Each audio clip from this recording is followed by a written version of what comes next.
Hace un ratito hablamos con Marcelo Richard, ministro de Planeamiento e Infraestructura de la provincia, perdón, por lo que viene, ¿no? O por cómo está cerrando la gestión el peronismo y qué es lo que viene en la transición y qué puede llegar a pasar si se cumple lo que ha anunciado el presidente electo sobre la paralización de la obra pública. Ahora vamos a hacerlo con Laura Ereñú, ella es presidenta de la Cámara Entrerriana de la Construcción. Laura, Sebastián Carbón es mi nombre, muchas gracias por tu tiempo. ¿Cómo estás?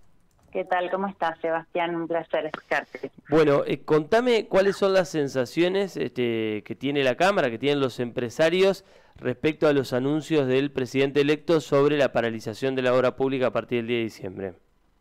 Bueno, si estuviste hablando con Marcelo, conoces todo lo que se ha venido ejecutando, todo lo que se había dejado en cartera de obra para poder continuar en la provincia, mucha obra que tiene financiamiento por convenios nacionales, financiamiento que la provincia necesita para poder costear esas obras y entiendo, imaginarás cuál es la situación en la que queda la provincia después de los anuncios que hizo el presidente electo. Tratamos de tomar con mesura porque estamos hablando de un presidente electo que hoy su gabinete todavía no asumió para tomar las decisiones que sean necesarias y que entendemos todavía no han, o sea, entendemos que los números los tienen visto, que saben de qué estamos hablando, porque ya ha habido varias reuniones informales con quien sería el ministro de Infraestructura. No obstante eso, vemos que siguen cerrados en este punto obra pública cero porque no hay plata de frenar todos los pagos de las obras que están sobre todo por convenio. Digo, acá ellos por un lado hablan de todos los contratos de obra que están convenidos con Nación, Empresa Nación, ellos los respetarían. En algunos discursos son inconsistentes respecto de esto, pero acá estamos hablando de otra situación en las cuales hay un convenio de financiamiento de Nación con la provincia. Estos financiamientos es una cuestión que hay que ver cómo van a respetar para saber cómo se va a desenvolver la obra en la provincia. No obstante eso, entendemos esos convenios quedarían cortados por lo que ha dicho en el discurso el presidente electo. Tenemos que esperar que asuma, eso claro. Por un lado. No obstante, deja un panorama de incertidumbre. Nosotros en las empresas constructoras sabemos que siempre hay un delay de tiempo entre un cambio de mandato y otro. Así, nosotros sabemos y entendemos que quien es nuestro gobernador electo en este momento tenía intenciones de continuar las obras que estaban en cartera, terminarlas y poder empezar con su plan de infraestructura, donde sabíamos que esto iba a mitigar mucho el impacto de cortar a cero, ¿no? Pero bueno, esta situación lo deja en una posición muy delicada a él respecto al tema de la obra pública porque necesita naturalmente estos financiamientos para poder seguir.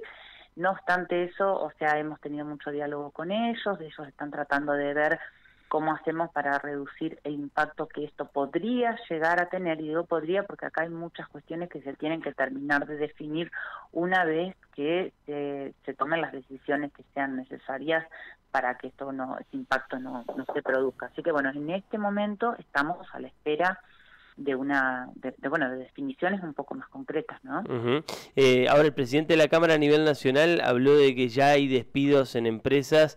Sí, eso te quería preguntar, porque yo hablé con un empresario del sector y me dijo que ya se han dado despidos en algunas empresas de la zona y que eso se va a profundizar a partir de las próximas semanas. ¿Esto es así? Naturalmente, y te voy a explicar por qué. Todas estas obras que venían con convenio de Nación, la provincia de alguna manera venía pagando parte de esos financiamientos con fondos propios. En estos últimos meses se ha generado un desfasaje en todo lo que son los pagos de las redeterminaciones de precio, que esto quiere decir el reconocimiento del valor real que tiene la obra. Las empresas estaban cobrando a precios muy desfasados en el tiempo y con la inflación que hay es muy difícil poder sostener la ecuación económica financiera de la misma. Entonces, esto no es hoy, no es que la gente esté echando porque hoy el panorama es incierto. Ya había obras que tenían un panorama que estaba delicado, que la provincia venía de alguna manera acompañando y hoy el Estado Nacional se ve con esto, es muy difícil de que se pueda seguir, no solo acompañando desde la provincia, sino que además el esquema nacional se termina cortando del todo, que era un poco lo que se venía recibiendo y se venía acompañando. Entonces, esto es lo que hace que por ahí genera un panorama de incertidumbre en el cual las empresas, ante esta situación, no vayan a seguir las obras que si no hay financiamiento de esto, y ya además muchas de ellas ya venían con algunos pagos que no estaban de manera regular. En general, la provincia venía pagando todas las obras públicas relativamente dentro del marco de la norma, que no quiere decir que nos alcance, quiere decir que estaban dentro de la norma, que son dos cosas diferentes, ¿no? Hoy en la inflación que hay, en los ritmos que hay, que te reconozcan dentro de la norma, muchas veces estás desfasado bastante más de lo que es el precio real de lo que vale hoy poner en funcionamiento cualquier obra pública, que estemos, sea una obra de vial, una obra de vivienda, etcétera. Así que la situación, el panorama es complicado.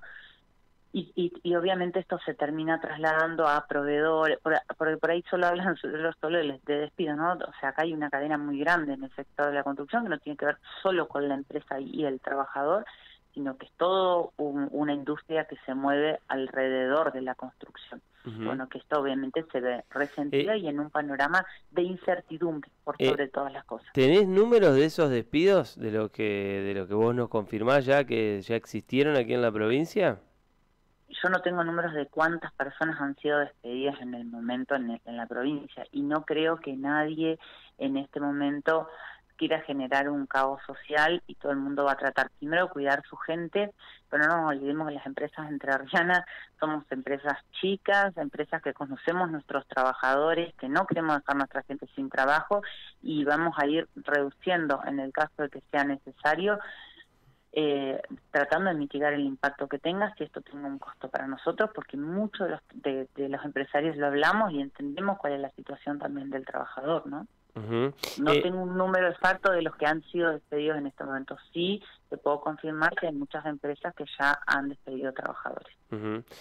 A mí alguien me decía que en su empresa puede llegar a reducirse a un 20 o a un 25%, es decir, que su estructura se puede disminuir muchísimo en caso de que esto si este esquema sigue así, te diría que quizás hasta un poco menos, porque estás hablando de salir de una facturación de 100 a 10.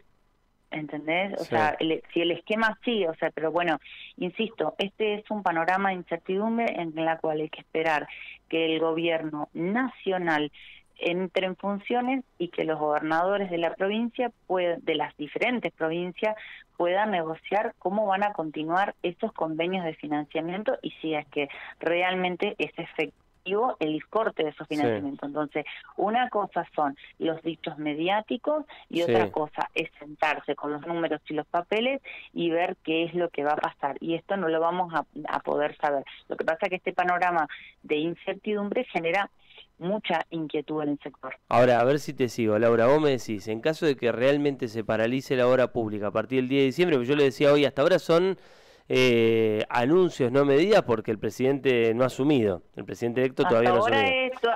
Hasta el momento es toda una cuestión mediática. Son declaraciones, claro. Son declaraciones mediáticas y cuando uno habla con sus funcionarios entiende que esta es una postura firme de seguir sin un plan de contingencia. Digo, lo decía hoy en otro medio en la mañana. Una cosa es, el 50%, más del 50% de la población eligió este modelo y eligen este tipo, obviamente, de transición. Ahora, no hay un plan de transición. En esto es importante apuntar. El gobernador de la provincia electo declaró que él iba a continuar con las obras que estaban en ejecución para poder poner en marcha su plan de obras públicas. Entonces, planifica no cerrar de cero todo lo que está abierto, o sea, no borrar con la mano lo que ya se había, borrar con el codo lo que ya se había escrito con la mano, sino decir, bueno, vamos a ver qué es lo que está en ejecución, continuamos con esto, mientras tanto vamos trabajando en armar otro plan de infraestructura. El gobierno nacional está diciendo, no señores, acá cerramos y cortamos a cero y vamos a pasar a ejecutar la obra de infraestructura de manera privada. Quiero poner esto de manera relevante porque para poder pasar a este esquema nosotros necesitamos estabilidad económica, garantías de de todo tipo, sobre todo jurídicas y después garantías económicas como para poder llegar a realizarlo. Y además, y a pesar de que tengamos todo esto, hay muchísima obra de infraestructura que queda fuera del alcance de la iniciativa privada porque no es de interés del privado poder invertir en esto. Y acá tiene un gran juego lo social. Por ejemplo, invertir en una red de cloaca, que el Estado invierte porque la inversión que hace por un lado disminuye el gasto en otra, por ejemplo en salud. Sí. Porque tener un buen sistema de saneamiento o un buen sistema de agua potable hace que nuestra población esté más sana y más saludable y obviamente se resienta mucho menos el sistema de salud. Entonces, ¿quién de los privados invertiría en esto para claro. poder tener un rédito? O sea, entendamos que hay un montón, en el medio de Entre Ríos, un montón de situaciones en las cuales si no está el Estado presente, esa infraestructura deja de existir y realmente hay gente que lo necesita. Uno piensa en una escuela, ¿por qué le hacemos un camino a una escuela perdida en el medio de una zona rural? Y porque la gente que trabaja en la zona manda a sus hijos a la escuela y también necesitan tener acceso a la educación, al camino, y si no existe esa escuela ahí, todos esos trabajadores que están alrededor necesitan migrar hacia otro lugar para que sus hijos tengan educación y ese lugar se queda sin manos de obra. Entonces realmente resentimos de alguna manera otras economías sin esa infraestructura necesaria. Por otro lado, cuando hablan de un modelo a la chilena, como dice él en su discurso, entendamos que Chile invierte el 3% de su Producto Bruto en obra pública desde hace 10 años, cosa que no pasa en la Argentina, nuestra inversión es mucho menor a eso. Pero no obstante, y más allá de eso, el presidente electo de Chile dijo que va a invertir el 4,1% del Producto Bruto para el próximo año en el presupuesto del 2024 para poder reactivar la economía del país, y nosotros lo estamos sacando. O sea, digo, miremos con cautela qué es lo que pasó en los otros países y que realmente... y esto te lo digo a nivel mundial, o sea, no hay en ninguna de las economías donde se haga la obra puramente privada. Siempre hay de alguna manera un retorno del Estado a través de un subsidio, de un repago, de una disminución. Siempre hay algún beneficio en el cual el Estado está presente para poder acompañar esa obra pública y además para llegar donde el privado no va a llegar de ninguna manera porque no es una obra que sea interesante. En este contexto que te relato, pasar de un Estado que invierte pura y totalmente en obra pública a un Estado que invierte cero es muy difícil. Creo que el desafío sería ver cómo llegamos a esa transición que eligió más del 50% de la población argentina, sin dañar un sector que realmente genera un crecimiento en el país. Esto es lo que es al punto donde habría que donde llegar a un consenso, donde llegar a ver cómo hacemos para pasar de un lugar al otro sin resentir las empresas, sin dejar a la gente sin trabajo, sin que el sector industrial se sienta también resentido, sin que el usuario se quede sin el servicio, sin la escuela para los chicos, sin la comisaría, sin el centro de salud, sin las necesidades básicas para la reparación y el mantenimiento mínimo de una infraestructura que es de todos, ¿no? No estamos hablando de que es una infraestructura de otro. El hospital es tuyo y es mío. La escuela es tuya y es mía, es de todos los argentinos que estamos y necesitamos cuidar nuestro patrimonio. Sí, bueno, vos dabas un ejemplo, yo te pongo uno concreto de una obra que se hizo hace poco tiempo, que es el acceso a Aldea San Antonio, en donde viven menos de 2.000 personas, y uno no imagina una garita de peaje ahí para que el privado tenga el recupero de la inversión. Digo, si no está a la mano del Estado... Sin embargo, el Estado tiene, hay desde la Bolsa de Cereales un estudio muy interesante, precisamente de este ejemplo que vos diste, de Aldea San Antonio, donde el Estado recupera en impuestos de la gente y en la recaudación que la gente empieza a producir desde esa misma aldea, donde hay mucha producción de todo tipo, donde el Estado de alguna manera empieza a recuperar la inversión que hizo de esa obra, porque el pueblo se vuelve mucho más productivo, genera mucho menos gasto para la población, el tener la ruta en condiciones y el acceso en condiciones. De una u otra manera hay un recupero de esa inversión y además genera un crecimiento productivo muy importante para la zona, para la región y para quienes viven ahí. Laura, pasando en limpio y para cerrar, vos lo que decís es de cumplirse estos anuncios, 9 de cada 10 trabajadores del sector pueden perder su empleo. Insisto, y ojalá, porque me duele tener que decirlo, ojalá no sea así. Pero bueno, este es el esquema que hoy está planteado de manera mediática. Insisto con esto porque acá hay que esperar que asuman sus funciones, que vean realmente los números y el impacto que esto va a tener a nivel social. Pero se daría, digamos, entiendo que te cueste por ahí decirlo, pero vos ves un escenario, yo te decía que hay un empresario que me dijo que reduciría Sí, al sí, sí, 20, sí, vos decís... sí, totalmente. Sí, sí. no, a ver, que no existe un esquema en el que no puedas cobrar ni hacer ninguna obra, o sea, vas a reducir tu empresa y estás siendo muy generoso diciéndote que va a reducir del 20 al 25% porque seguramente tiene alguna inversión privada que está sosteniendo por otro lado. Que hay muchísimas empresas de diferente tamaño, porque hay empresas que realmente son muy pequeñas y que están generando obra, mantenimiento para el Estado y que también tienen su incertidumbre y tienen sus empleados y que probablemente desaparezcan totalmente, ¿no? Te agradezco mucho, Laura. Gracias por el contacto. Quedo a disposición. Hasta pronto. Laura Leñú, presidenta de la Cámara de la Construcción Entrerriana, con un panorama muy alarmante en el sector en caso de que se cumpla con lo que ha dicho el presidente electo de la paralización de la obra pública.